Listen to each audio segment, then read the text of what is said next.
ክቡራን ተመልካቾቻችን እንደምሰነበታችሁ ይህ ሳምንታዊ የወቅታዊ ጉዳይ መርሃ ግብራችን ነው። በዛሬው መርሃ ግብራችን ባሳለፍነው ሳምንት ውስጥ ከተከናወኑት አበይት ድርጊቶች መካከል የተወሰኑትን መርጠን ቆይታ የምናደርግ ነው የሚሆነው። መርሃ ግብሩን መጋቢ ሚኒስትር ሳህሉ አድማሱና እኔም ጌታቸው በቀለ ይዘን ቀርበናል። እንድትከታተሉ እንጋብዛለን።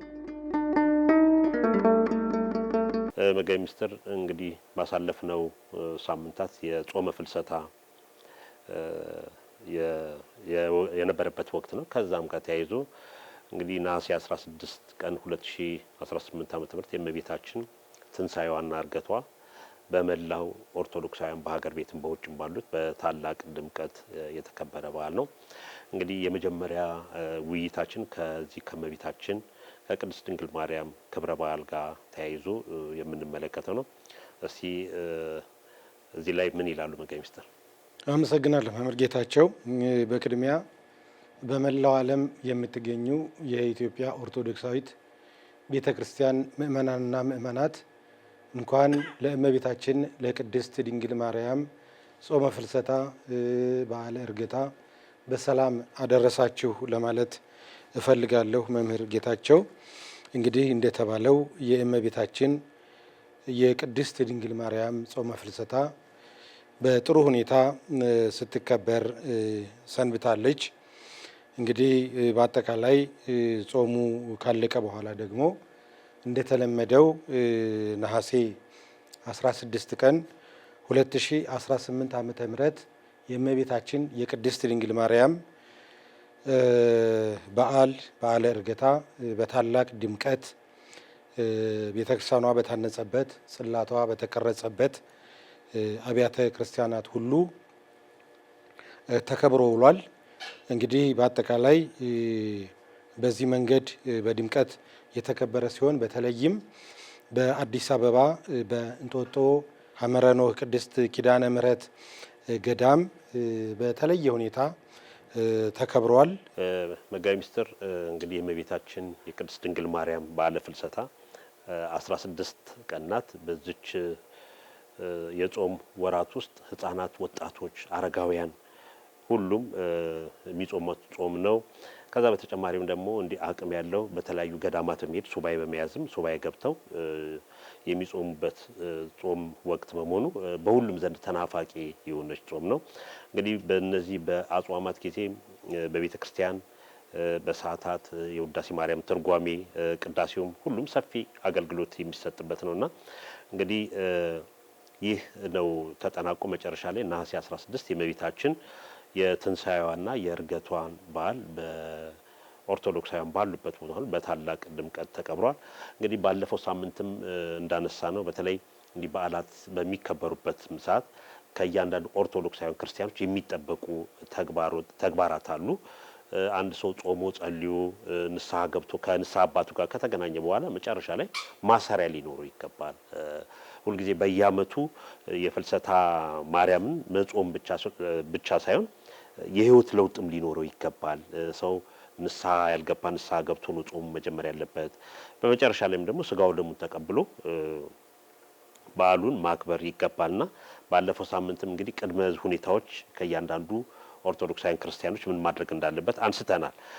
ከዛ በተጓዳኝ እንግዲህ ችግረኞችንም በተለይ የሚረዱበት የሚታገዙበት ወቅት ነው። ሰው በአጽዋማት ወቅት ተሰብስቦ በየአጥቢያው ባሉ ገዳማት አድባራት በጾም በጸሎት በሱባኤ ተወስነው ያሉበት ወቅት ነውና በዚህ ወቅትም እንግዲህ ችግረኞችን ማሰብ እንደሚታወቀው በሀገራችንም በዓለምም የተለያዩ ምንሰማቸው በዜና ማሰራጫዎች ምንሰማቸው ችግሮች አሉ። እነዚህ በሙሉ ተወግደው በሰላም በአንድነት በፍቅር ህዝቡ እንዲኖር ሁሉም ተግቶ ሲጸልይ ነበር። ትምህርቶችም በየአጥቢያው የሚሰጡ ትምህርቶችም ከእመቤታችን ከፍልሰታዋ ከአጽዋማቱ ጋር ተያይዞ ሰው ንስሐ መግባት እንዳለበት ስለ ፍቅር፣ ስለ አንድነት ቀጣይ ደግሞ እንዴት ችግሮች ተወግደው ሰው በሰላም በአንድነት የሚኖርበትም ያተኮሩ ትምህርቶች ሲሰጡ ስለነበር እንግዲህ ጾም መጾም መጨረሻ ላይ ባህል ማክበር ብቻም ሳይሆን ክርስቲያን ከአምናው ዘንድሮ ህይወቱ መለወጥ አለበት። ከዘንድሮ ደግሞ በቀጣይ እንዲህ ለውጥ እያሳየ መሄድ አለበትና እንግዲህ የተዘጋጁ ንስሐ የገቡ ሰዎች ስጋው ደግሞ ተቀብለዋል። ሌሎች ደግሞ ለዓመቱ እንዲያደርሰን ብለው የሚሳሉበት ወቅት ነውና እንዴ አጽዋማትን ስንጾም ዝም ብሎ የተለምዶ መሆን የለበትም። ውጤት ማምጣት አለበት። በቀጣይ ደግሞ ህይወታችንን የምናስተካክልበት መሆን ያለበት ይመስለኛል። መጋቢ ሚስጥር አመሰግናለሁ መምህር ጌታቸው። እውነት ነው። እንግዲህ አሁንም በዚህ በአገልግሎቱ ላይ የነበረውን ሀሳብ ልጨርስና የያዝጓቸው ነጥቦች አሉ። ጾም የሚያስገኘውን ጥቅም እና በዚህ መሰረት ምን ያህል ጥቅም እንደተገኘም የምንገመግምበት አጋጣሚ ሊሆን ይችላል። እንግዲህ በዚህ በአገልግሎቱ ዙሪያ መጨመር የምፈልገው ባሳለፍነው ሱባኤ የኢትዮጵያ ኦርቶዶክስ ተዋሕዶ ቤተክርስቲያን መገናኛ ብዙኃን ትልቅ አገልግሎት ሰጥቷል። ይህም አገልግሎት በየአብያተ ክርስቲያናቱ በቅዳሴ በቀጥታ ስርጭት ማለት ነው አልፎ አልፎ በተመረጡ አብያተ ክርስቲያናት የቀጥታ ስርጭት ስራ ሰርቷል። በተለይም በእንጦጦ ሐመረ ኖህ ቅድስት ኪዳነ ምሕረት ገዳም በየቀኑ ማታ ማታ በሚሰጠው የስብከተ ወንጌል አገልግሎትም እንደዚሁ ያንንም እየተከታተለ እየዘገበ አገልግሎት የሰጠበትና የተሟላ ውጤት ያስመዘገበበት ወቅት መሆኑን ለመረዳት ችያለሁኝ። እንግዲህ ይህንን ካልኩ በኋላ ወደሚቀጥለው ሱባኤ ወደሚያስገኘው የሱባኤን ጥቅም ያው ከዚህም ቀደም አንስተነዋል። እንግዲህ መምህር ሱባኤ ማለት ያው መሰረተ ሀሳቡ ወይም ጽንሰ ሀሳቡ ሱባኤ ቀመርን ያሳያል፣ ቁጥርን ያሳያል። በተለይ 7 ከሚለው ሀሳብ ጋር የተያያዘ ነው። የኢትዮጵያ ኦርቶዶክሳዊት ቤተክርስቲያናችን እዚህ 7 ቁጥር ላይ ብዙ ትንታኔዎች፣ ብዙ አንድምታዎች፣ ትርጓሜዎች አሏት። ጠቅለል ባለ መንገድ 7 ቁጥርን እንደ ሙሉ ቁጥር በሂሳብ ቀመር 7 ቁጥር ምናልባት ጎደሎ ሊባል ይችላል። በቤተ ክርስቲያናችን ትርጓሜ ግን 7 ቁጥር የተሟላ ስያሜን የሚሰጥ ነው። ይህም ደግሞ ያው ሱባኤ ማለት ነው። ሱባኤ ማለት ያው 7 አንድ ሱባኤ 7 ቀን ነው። የእመቤታችን የቅድስት ድንግል ማርያም ጾመ ፍልሰታ ግን 2 ሱባኤ ማለት 14 ቀን ያው በ14 ነው ውዳሴዋም ቅዳሴዋም የሚጠናቀቀው። እንግዲህ 15 እና 16 ያው 15 ዋዜማ ነው። 16 ደግሞ ያው በዓሉ የእርገቷ በዓል የሚከበርበት ነው። ሱባኤው ግን በ14 ላይ የሚጠናቀቅ ነው። በዚህ መንገድ የቤተ ክርስቲያናችን በቀመረ ዲሜጥሮስ በየዓመቱ የእመቤታችን የቅድስት ድንግል ማርያምን ጾመ ፍልሰታ በ7 ሱባኤ ታከብራለች ማለት ነው። ሱባኤ በዚህ መንገድ የእድሜ ልክ ሱባኤ አለ። ዓለምን ንቀው በአጠቃላይ እግዚአብሔርን የተከተሉ ቅዱሳን የሚኖሩት እሱ የእድሜ ልክ ሱባኤ ሲሆን፣ ነገር ግን ለክርስቲያኖች የተቀመረ የተቆጠረ ቀን ነው። አሁን ቤተ ክርስቲያናችን በዚህ ድንጋጌ መሰረት ምእመናን በየገዳማቱ በየዋሻው ጭምር በየአብያተ ክርስቲያናቱ ቤታቸውን ጥለው የሌሊቱን ቁር የቀኑን ሐሩር ታግሰው የጸለዩት የጾሙት ሱባኤ ስለሆነ ትልቅ ዋጋ የሚያሰጥ ነው። እንግዲህ ወደ ዋጋውን በተመለከተ ጥቅሙን በተመለከተ እንደገና እመለስበታለሁ። መጋቢ ሚስጥር እንግዲህ ሱባኤ የሚለውን ምስጢሩን ተንትነውታል። ይሄ ነው አሁን በበርካታ ገዳማት አድባራት አሁን እኛ ሚዲያችን በሚገኝበት በቅርብ እንኳን በሐመረ ኖህ እንጦጦ ኪዳነ ምሕረት በተመለከተን በሳኛም በተደጋጋሚ ማስታወቂያም ሰርተን ከ10 ሺህ ሰው በላይ ነው ወደ ገዳሙ ገብቶ ሱባኤ የያዘውና በሌሎችም ቦታዎች እንደዚሁ ናቸው። በርካታ ምእመናን ወደ ቤተ ክርስቲያን መጥተው ሱባኤ የያዙበት ነው። እንግዲህ በዚህ በሱባኤ ወቅት እንደሚታወቀው ውርጩ አለ፣ ዝናቡ አለ። ከአገልግሎቱ በተጨማሪ ከቤትም ወጥቶ ከተመቻቸ መኝታ ወጥቶ መሬት ላይ ወድቀው ነው ሱባኤ የሚገባውና ከዛ አንጻር ስናየው ዘንድሮ ከባለፉት ዓመታትም በየጊዜው ለውጦች እየመጡ ነው። ምእመናንም የቤተ ክርስቲያኒቷን ትምህርት በደንብ በመረዳትም እንዲህ ሱባኤ እየገቡ ሱባኤ የሚይዙበት ነው። እንግዲህ ሱባኤ የሚያዝበትም ዝም ብሎ ነከሌ ሱባኤ ስለገቡ ነከሌ ሱባኤ ስለያዙ ተብሎ አይደለም። ዓላማ አለው። እንደገናም ዋጋም ማገኝበታለሁ ተብሎ ነው ሱባኤ የሚገባው። እንግዲህ ንስሐ ያልገባ ንስሐ ገብቶ ነው ወደ ሱባኤ የሚሄደው። ከዛም ስጋው ደሙንም ይቀበላሉ። ለዚህ ደግሞ ያልበቃ ደግሞ በቀጣይ ዓመት ደግሞ ለዚህ እንዲያበቃው ስለ ሀገር ሰላም፣ ስለ ቤተ ክርስቲያን፣ ስለ ቤተሰብ በሙሉ ጸሎት የሚያዝበት ወቅት ነውና በተለይ በዚች በ16ቷ ቀን በእመቤታችን በጾም ወቅት በሁሉም ዘንድ በኦርቶዶክሳውያን የታየው ይሄ ወደ ቤተ ክርስቲያን ተግቶ መሄድ፣ መጸለይ፣ መጾም በቀጣይም ልክ ይህ ወቅት ካለቀ በኋላ የሚቆም አይደለም መሆን ያለበት እና ክርስቲያን እንግዲህ በጾም ወቅትም ከጾም ውጭም ቀንም ማታም በሄድበት ሙሉ አንድ አይነት ህይወት ሊኖረው ይገባልና እንግዲህ ሱባኤው ላይ ሁሉም ሰው በቤተ ክርስቲያን ያስቀደሰ የጾመ ሱባኤ ገባ ብዙ በረከት ብዙ ዋጋ አግኝቷልና ይህንን እንግዲህ በቀጣይም ማስቀጠል ነው ያለበት። ምክንያቱም አሁን በቀጣይ የሚያነሱት ጋይ ሚስተር ሱባኤ ሰው ይዞ ዝም ብሎ መውጣት ብቻ አይደለም፣ ዋጋ አለው። አላማ ኖሮኝ ነው እዛ ውስጥ የገባሁት። ከዛም ከገባን ደግሞ የያዝነውን ዋጋ ደግሞ አክብረን መቀጠል ይገባናልና እንግዲህ ሱባኤ ሲያዝ ሰው ብዙ ጥቅም አገኝበታለሁ እንደ ሀገርም እንደ ቤተ ክርስቲያንም እንደ ግለሰብ ህይወትም የሚስተካከልበት ነውና በተለይ በየአጥቢያው ያየነው ከሱባኤ ጋር ተያይዞ ዘንድሮ ለየት ያለ የጨመረ ቁጥርም አይተናል። ይሄ ራሱ በራሱ አንድ የሚያሳየን የሚያመለክተን ነገር ያለ መሆኑን የሚያሳይ ነው። እውነት ነው መምህር ጌታቸው። እንግዲህ ሱባኤ አላማ አለው። ማንኛውም ነገር ያው ያለ አላማ አይሆንም። የሱባኤ አላማ ከእግዚአብሔር ጋር ያለንን ግንኙነት ማጠናከር ነው። ክርስቲያን ከእግዚአብሔር ጋር ግንኙነት አለው። ነገር ግን ይሄ መንፈሳዊ ግንኙነት በተለያየ ዓለማዊ በፈቃደ ስጋ በሰይጣን በዓለምና በፍላጎቷ በተለያየ መንገድ ግንኙነታችን ይላላል። ስለዚህ ያ የላላው ግንኙነታችን የሚጠናከርበት የምናጠናክርበት ወይም ደግሞ ክርስቲያን ከእግዚአብሔር ጋር የበለጠ የሚጣበቅበት ህይወት ነው ሱባኤ። እንግዲህ አንዳንድ ነጥቦችን ተመልክቻለሁኝ። በተለይ ራስን መገምገም ጭምር ነው። አንዳንድ ጊዜ ራሳችንን እንታዘበዋለን። በየትኛው ዓለም ውስጥ በየትኛው ህይወት ውስጥ እንዳለን ራሳችን የምንገመግምበት ጭምር ነው። እንግዲህ በዚህ ህይወት ውስጥ ከእግዚአብሔር ጋር ያለን ግንኙነት በሚጠናከርበት ሰዓት የሚመጡ ለውጦች አሉ፣ የሚመጡ ፍሬዎች አሉ፣ በረከቶች አሉ። እነዚህ በረከቶች አንዱ መንፈሳዊ ህይወት ይታደሳል። መንፈሳዊ ህይወታችን እንደገና አዲስ ይሆናል ማለት መቼም አዲስ ነገር ያው ምን ያህል ጥቅም ምን ያህል አስደሳች እንደሆነ ይታወቃል። ስለዚህ መንፈሳችን ህይወታችን የሚታደስበት ነገር ነው። ሌላው ደግሞ እርካታም ደግሞ ይመጣል። ሰው ውስጡ ሲታደስ ወይም ደግሞ ደስ ሲለው ምን ይመጣል? በሀሳቡ ምን ይመነጫል? እርካታ ይመነጫል። እንደዚሁም የህሊና እረፍት ይመጣል። ይሄ የባከነው የሚንከራተተው የሚወጣው የሚወድቀው የሚነሳው ዓለማዊ ህይወታችን ያርፋል ማለት ነው። እረፍት ያገኛል ህይወታችን።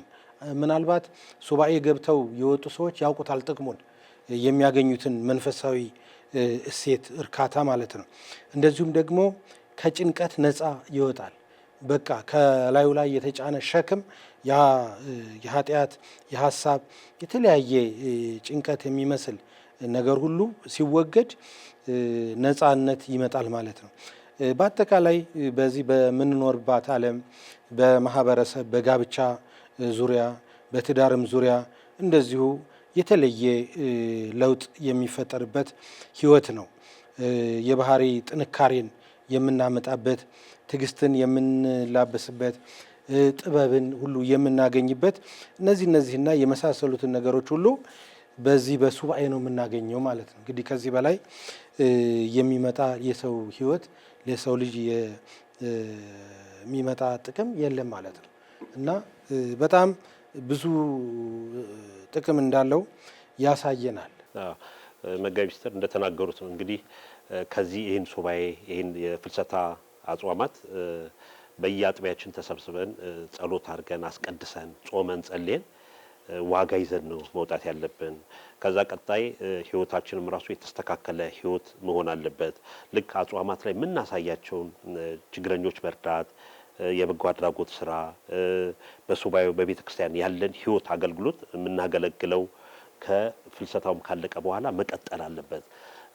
ብዙ ጊዜ አንዳንድ ጊዜ የሚታየው በቤተ ክርስቲያን እንደዚህ በአጽዋማት በሚመጡበት ሰዓት ተሰብስበን ከሌላ ነገር በሙሉ ሰብሰብ ብለን በቤተ ክርስቲያን የምናሳልፍበት ጊዜ ይኖራል። ከዛ ውጭ ደግሞ እንደዚህ ትንሳኤ ሲሆን በዓሉ በአጽዋማቱ በዓላቸው ካለቀ በኋላ ደግሞ ሌላ ህይወት ውስጥ የመግባት ሁኔታ አልፎ አልፎ እንመለከታልና በተለይ ኦርቶዶክሳውያን ካለንበት ዘመናችን ሀገራችን ካለችበት እንደገና አሁን ዓለም ካለችበት ሁኔታ አንፃር በሱባኤ ወቅት ስናሳያቸው የነበሩት መንፈሳዊ ህይወታችን ከዛ ውጭም ከትንሳኤም በኋላ መቀጠል ነው ያለበትና ሰው የሰበሰበውን ያገኘውን ዋጋ ይዞ ነው መጓዝ ያለበት።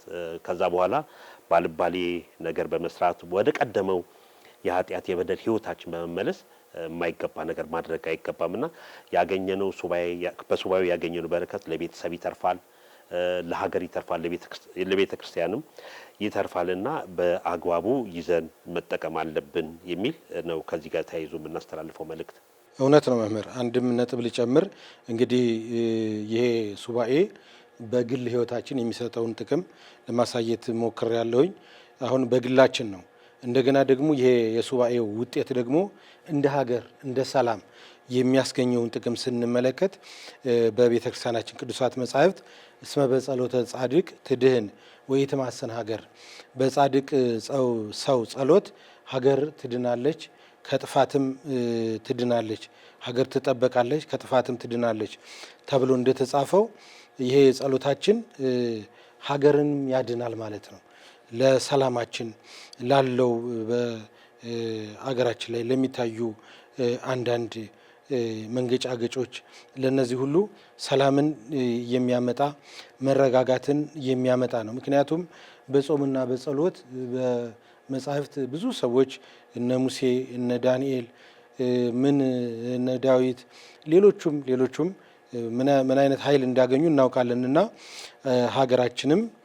ሀገርም ሰላም የምትሆነው እንደዚሁም ደግሞ የሰላም ወይም ደግሞ የተረጋጋ ዝናቡም በመጠኑ ማለት ነው። ባህር ራሱ ከመጠኑ ካለፈች የሰው ልጅ ሊጠፋ ይችላል። ዓለም 3 እጁ ባህር ነው ይባላል። እንግዲህ 1 እጅ ላይ ብቻ ነው ያለ ነው ማለት ነው። አሁን ይቺ 1 እጅ የሆነችው የብስ እንዳትጠፋ ማን ነው የሚጠብቃት? እግዚአብሔር ነው የሚጠብቃት። ታላቁ ሊቅ ቅዱስ ያሬድ ገሰጻ ለባህር በአቅማ ከመትቆም ወይትተአደው መወሰና ይላል። ባህሯን ገሰጻት ከወሰኗ ከልኳ ከመጠኗ እንዳታልፍ እንዳትሸጋገር ባህርን ገሰጻት ይላል። ስለዚህ ባህሩ ወንዙ ሞልቶ ጎርፉ ሰው እንዳያጥለቀልቅ አፈሩንና አጠቃላይ የሀገራችን ሀብት አጥርግርጎ እንዳይወስድ የሚጠብቅ እግዚአብሔር ነው ማለት ነው። ዝናቡ ራሱ በመጠኑ ሰው በሚሸከመው ልክ፣ መሬቷ በምትችለው ልክ፣ እንስሳቱ እጽዋቱ በሚሸከሙት ልክ እንዲዘንብ ያደርጋል። ይሄ ሁሉ እንግዲህ የጸሎት የሱባኤ ውጤት ስለሆነ ጾማችን ሱባኤያችን ይህንን የሚያስገኝ ለዚህ ውጤት የሚያበቃ መሆን እንዳለበት እንግዲህ መልእክት ማስተላለፍ እንፈልጋለን።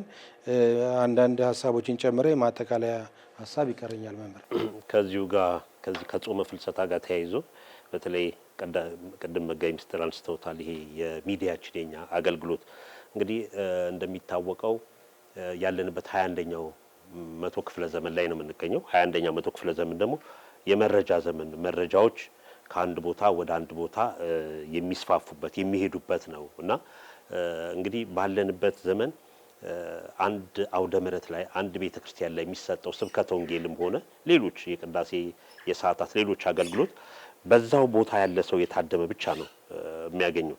በሚዲያ ግን ከሆነ አዲስ አበባ የሚተላለፈው ከኢትዮጵያ ውጭ ያለ ሰው ሊከታተል ይችላል። በየሪሞት ኤሪያ እነዚህ በጣም ጠረፋማ ገጠራማ አካባቢ ያሉ ምዕመናንም የሚሳተፉበት ይሆናልና በተለይ በዘንድሮ ዓመት ድርጅታችን ልዩ ትኩረት በመስጠት ቢያንስ ከ16ቱ ቀናት ውስጥ በ10 አብያተ ክርስቲያናት ቅዳሴ ቀጥታ ስርጭት ተካሂዷል። ከዛ በተጓዳኝ ደግሞ ከእንጦጦ ሐመረኖ የስብከተ ወንጌል አገልግሎት እሱም እንደዚሁ በቀጥታ ስርጭት ተላልፈዋል። እንግዲህ ድርጅቱ ከባለፈው ዓመት ትኩረት በመስጠት ለነዚህ ቀጥታ ስርጭትና የስብከት ወንጌልና የቅዳሴ ቀረጻውን በተመለከተ ራሱን የቻለ የተለያዩ ባለሙያዎች የተሳተፉበት አንድነት ሆኖ ሲተላለፍ ነበር። ይህም እንግዲህ ማህበረሰቡ በቀጥታም እየተጠቀመ ስለነበር እንግዲህ መጀመሪያ የእንጦጦ ሐመረኖ ቅድስት ኪዳነ ምሕረት የስብከተ ወንጌል አገልግሎት ትላልቅ መምህራን የሚጋበዙበት ነው። እነዚህ መምህራን በሚዲያችን በቀጥታ ስርጭት በዩቲዩብ ከዛም በተጨማሪ ደግሞ ትምህርቶቹ እየተቀረጹ በቴሌቪዥን ጣቢያችንም ሲካሄድ ነበርና ይህ ፕሮግራም እንግዲህ በእንደዚህ መተላለፉ እያንዳንዱ ምዕመናን እንጦጦ ሐመረኖ ኪዳነ ምሕረት ቤተክርስቲያን ተገኝቶ መሳተፍ ያልቻለ ወይም ደግሞ ትምህርቱ ማግኘት እንኳን ላልቻለ ባለበት በየአጥቢያው በየዕለቱ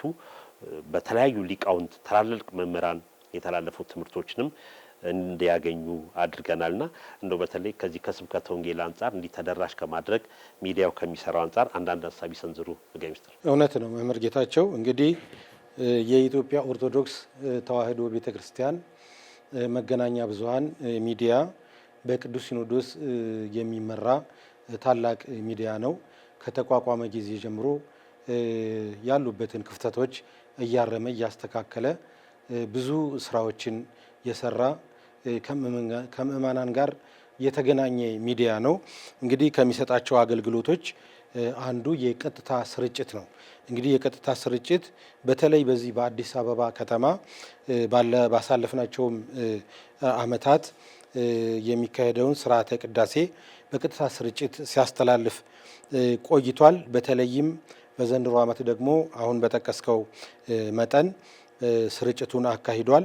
እንግዲህ ከአዲስ አበባም ወጥቶ የማገልገል ፍላጎት አለው ያው ሚዲያው። ነገር ግን ባልተመቻቹ ሁኔታዎች ምክንያት በዚሁ በአዲስ አበባ ውስጥ አገልግሎቱን እየሰጠ ነው። እንግዲህ ከዚህም በበለጠ ያው እንደተባለው በስብከተ ወንጌል መድረክ የሚሰጡ ትምህርቶች፣ በቃል የሚሰጡ ትምህርቶች እዛው ነው የሚቀሩት።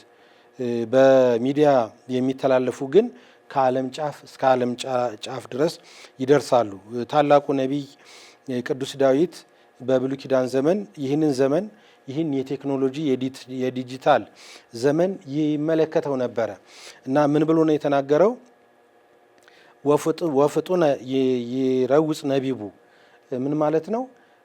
ንግግሩ ይፈጥናል፣ ፈጥኖ ይሄዳል ብሎ እንደተናገረው በአሁኑ ሰዓት ያው በዚህ በቴክኖሎጂው በሳተላይት በተለይም ከኢትዮጵያ ውጭ የሚገኙ በቤተክርስቲያን በሌለችበት ዓለም ውስጥ በእንጀራ ምክንያት የሚገኙ ክርስቲያኖች የበለጠ የሚጽናኑበት በዚህም ደግሞ በሀገራችን በአልጋ ቁራኛ የደዌ ዳኛ ሆነው በአልጋ ላይ የሆኑ የሸመገሉ አረጋውያን ሁሉ የሚከታተሉት ቤተክርስቲያን ለመሄድ አቅም ያጡ ሁሉ የሚጠቀሙበት ስለሆነ በጾም በፍልሰታ ብቻ ሳይሆን በማንኛውም በዓላት አብያተ ክርስቲያናት ይህንን ሁኔታ እያመቻቹ ይህንን የቤተ ክርስቲያን አገልግሎት የቀጥታ ስርጭት ቢጠቀሙበት መልካም ይመስለኛል መምህር። ስለዚህ የሚበረታታ ነው ማለት ነው። እንደው ለማስታወስ ያህል እንደው ተመልካቾቻችንም ሚዲያው የት ቦታዎች ናቸው የቅዳሴ ቀረጻዎች ቀጥታ ሲያስተላልፍ ነበር የሚለውን እንግዲህ በመጀመሪያው ቀን በመንበረ ጸባዖት ቅድስት ሥላሴ ካቴድራል ነው። ከዛ ቦሌ ሆህተ ብርሃን ቅድስት ማርያም ቤተክርስቲያን፣ ሴምሲ ደብረ ጽባህ ቅዱስ ሚካኤል ቤተክርስቲያን፣ አስኮ ደብረ ገነት ቅዱስ ገብርኤል ቤተክርስቲያን፣ ቦሌ ደብረ ምሕረት ቅዱስ ሚካኤል እና አቡነ ጎርጎርዮስ ቤተክርስቲያን፣ እንጦጦ ሐመረኖ ቅዱስ ኪዳነ ምሕረት ገዳም ከዛ ቀጥታ ስርጭት አስተላልፈናል። መካኒሳ ቅዱስ ሚካኤል ቤተክርስቲያን፣ ምስኪያ ዙናል መድኃኔዓለም ገዳም፣ ደብረ ጽጌ ቅዱስ ዑራኤል ቤተክርስቲያን፣ ሴምሲ ሚካኤልና የመጨረሻው በ16 ደግሞ አየር ጤና ቅድስት ኪዳነ ምሕረት ቤተክርስቲያን ቅዳሴ ቀጥታ ስርጭት ተካሂዶባቸዋል። በእነዚህ አብያተ ክርስቲያናት አገልግሎት ስንሰጥ ነው የቆየ ነው። እንግዲህ በአብያተ ክርስቲያናቱ የቀጥታ ስርጭት ከዛ ውጭም ዜናዎች ሰርተን ዜናዎቹ እንዲተላለፉ ተደርጓል። በተለይ በእነዚህ አብያተ ክርስቲያናት ለሚዲያው ያላቸው ምልከታ ምእመናኑም ራሱ በዩቲዩብም በፌስቡክም በተለያዩ ማህበራዊ ድረገጽ የሚሰጡን አስተያየቶች ማበረታቻዎች በዚሁ ቀጥሉበት የሚል አስተያየቶች ናቸው። በአብዛኛው እንግዲህ እንደነዚህ አይነት ቤተክርስቲያን አገልግሎት መስጠት መጋቢ ምስጢር እንደደረሱ ከጫፍ ጫፍ ምእመናን እንዲመለከቱት ያደርጋልና ሌሎችም አብያተ ክርስቲያናት ከሚዲያው ጋር በመነጋገር እንደነዚሁ ክብረ በዓላትን ብቻ ሳይሆን እንደነዚሁ ሌሎች አሁን በአብዛኛው እነዚህ ቅዳሴ ማርያም ናቸው። በሌሎቹ ወቅትም እንደዚሁ ቅዳሴያት እየተቀረጹ በዓለም እንዲተላለፉ ማድረግ ተጠቃሚው ብዙ አገልግሎት ያገኛል። እንዳሉት ሆስፒታል ያለው ጠረፍ ዳር ያሉት ከኢትዮጵያ ውጭ ያሉት ሁኔታዎች ያልተመቻቸላቸው ከማህበራዊ ድረገጽ ይህንን አግኝተው ሊጠቀሙበት ይችላሉና በተለይ በዚህ በዘንድሮ የጾመ ፍልሰታ የተሰራው ስራ ከፍ ያለ ስራ ነው። መጋቢ ምስጢር እውነት ነው። መምህር ጌታቸው እንግዲህ አሁን የምሰጠው የመጨረሻ ማጠቃለያ ነው። ከሰዓታችንም አንጻር ቅድም እንደተናገርከው ውጤቱ ወይ ማጠቃለያው ማሰሪያው ምንድነው? በአጠቃላይ ክርስቲያን ሱባኤ ገባ፣ ቅድም የዘረዘርናቸው ነገሮች መንፈሳዊ ዋጋዎች ወደ ህይወቱ መጡለት። የመጨረሻው መንግስተ ሰማያትን የሚወርሰው በምንድን ነው ስንል እንግዲህ ክርስቲያን ያው ባለ ተስፋ ነው።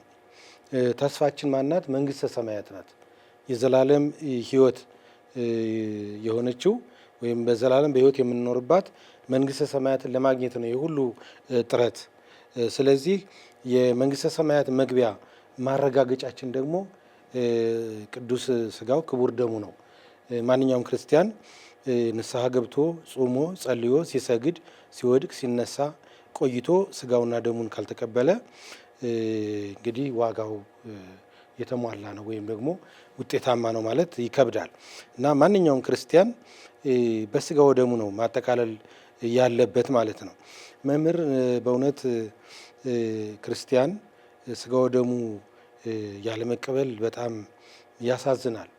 የዛሬን ያደርገውና ከግራኝ መሐመድ በፊት በአንዳንድ ታሪኮች ስንመለከት ማንኛውም ክርስቲያን ማለት ነው በቤተ ክርስቲያን ውስጥ ያለው ክርስቲያን ሁሉ ቆሞ የማያስቀድስ ቆርቦ የማይመለስ ክርስቲያን አልነበረም።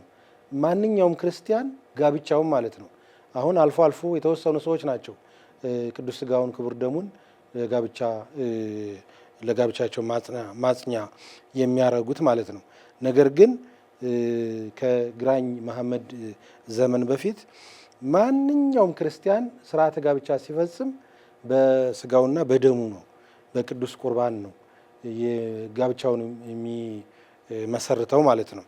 ስለዚህ ክርስቲያኖች ቤተ ክርስቲያን የመጡ ሁሉ እንግዲህ ንስሐ ከተገባ ያው የሚያስፈልገው ትልቁ ሕክምናው ነው። ሕክምናው ደግሞ ስጋውና ደሙ ነውና ክርስቲያኖች ስጋውን ደሙን መቀበል እንደሚገባቸው ቅድስት ቤተ ክርስቲያናችን ትናገራለች።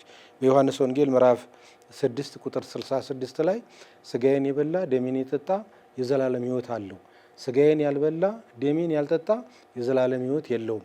ስለዚህ ስጋውን ደሙን ካልተቀበል የዘላለም ሕይወት አይኖርንም ማለት ነው። ይሄ በቃሉ የተመዘገበ ስለሆነ ሁሉም ክርስቲያን ወደ ስጋውና ወደ ደሙ ያልመጣም ሊያስብበት እንደሚገባ ይሰማኛል። እውነት ነው። አጽንኦት መስጠት ያለብንም እሱ ነው። እንግዲህ በየአብያተ ክርስቲያናቱ በተለይ በጾመ ፍልሰታ ስናይ በርካታ ቤት አብያተ ክርስቲያናቱ ግቢያቸው ሞልቶ ከውጭ ነው የምናየው።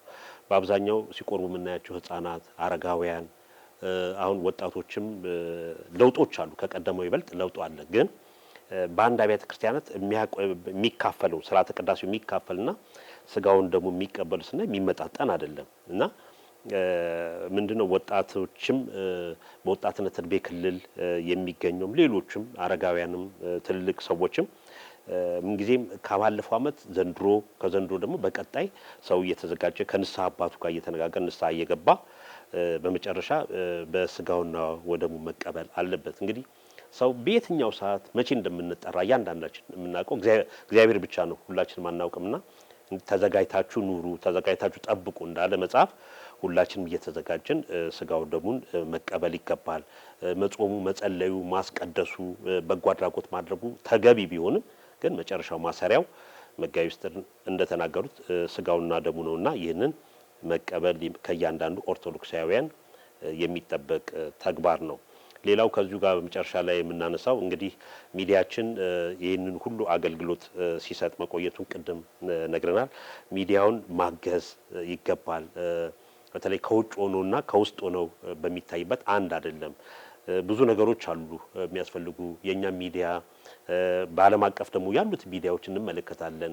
ከስቱዲዮ ጀምሮ ከማቴሪያል ከቁሳቁስ ብዙ የሚጎሉ ነገሮች አሉ ይኖራሉና ምእመናን ሁሉም ሰው እንዳቅሙ መጥቶ ጽፈት ቤታችንን መምጣት ማገዝ የሚገባቸውን ማገዝ ይገባል። ከዛ በተጨማሪ ሰብስክራይብ ሼር ማድረግ ይገባል።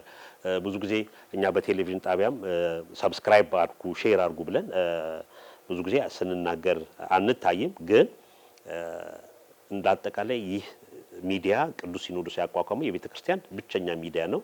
የቤተ ክርስቲያኒቷም ልሳን ስለሆነ ይህንን መደገፍ የጎደለው ነገር ማሟላት ማገዝ ሰብስክራይብ ሼር እንዲደረግ ማድረግ ከእያንዳንዱ ኦርቶዶክሳውያን የሚጠበቅ በጎ ተግባር ነው። የግድ ከሚዲያው ወይም ደግሞ የሚዲያው ኃላፊ ወይም የሚመለከታቸው ሰዎች ወጥተው የግድ በየዕለቱ መናገር የሚጠበቅባቸው ነገር አይደለም። ግን እያንዳንዱ ኦርቶዶክሳውያን የራሴ ነው የራሴ ሚዲያ ነው ይሄ ሚዲያ ማገዝ አለብን። የሚጎለውን ቢሮ ድረስ ሄደን ምንድነው ችግሮቹ ብዙ ነገር አስተያየቶች መስጠትና መተጋገዝ ይገባልና ይህንንም ተመልካቾቻችን ትኩረት ሊሰጡት የሚገባ መሆኑን መጠቆም እንወዳለን። ክቡራን ተመልካቾቻችን የዛሬው የወቅታዊ ጉዳይ መርሃ ግብራችን የተከታተላችሁትን ይመስላል። መርሃ ግብሩን መጋቢ ሚስጥር ሳህሉ አድማሱ እኔም ጌታቸው በቀለ ከመላው የስቱዲዮአችን ባለሙያዎቻችን ጋር ነበር ይዘን የቀረብነው። ቀሪውን የኢትዮጵያ ኦርቶዶክስ ተዋሕዶ ቤተክርስቲያን መገናኛ ብዙኃን መርሃ ግብር እንድትከታተሉ እየጋበዝን እኛ በዚሁ እንሰናበታለን። ሰላም ሁኑ።